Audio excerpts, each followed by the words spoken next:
masama, hindi ko hayaan mangyari yun sa'yo. Hindi ako lalayo sa'yo para masirayan mo yun. Sa gilid.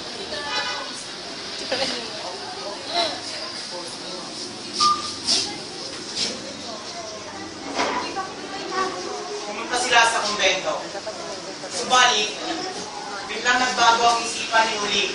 Bigla siya natakot sa maaaring mangyari sa kanya. Hindi alam ni Uli kung ano ang nasa isipan ni Pari Tamora. Hindi niya alam kung ano ang kanyang gagawin at desisyon niya, hindi pa rin nagagawa. Nung naroon na sila sa pintuan ng kumbento, Ate Gamora? Ate Gamora? oh, ano ba? Tuloy.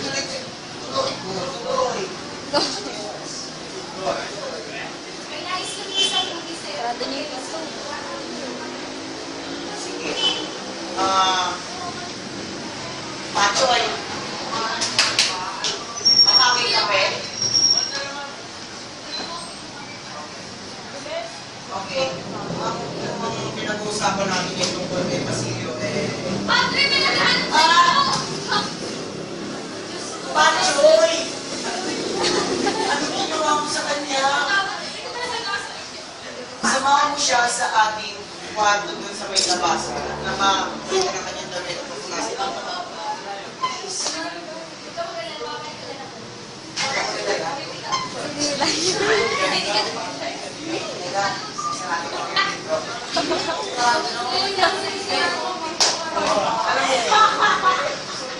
dito sa ating evento, alam mo naman na dapat ay privado.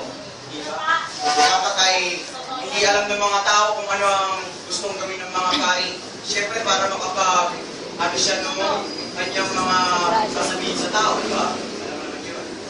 So, ano ang iyong pinunta? Tulungan niyo po ako. Bakit? Tulungan niyo po ako ng mga lahat si Basilio. Si Basilio na naman? Sige na po. Si Basilio? Ako sa inyo. Tulungan niyo na po ako.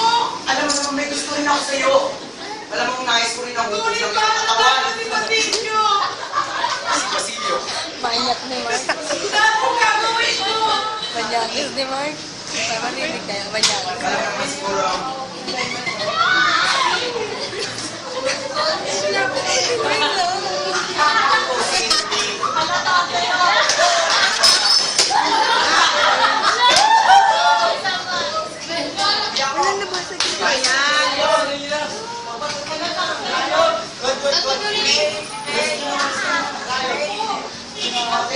Bakit yung huli?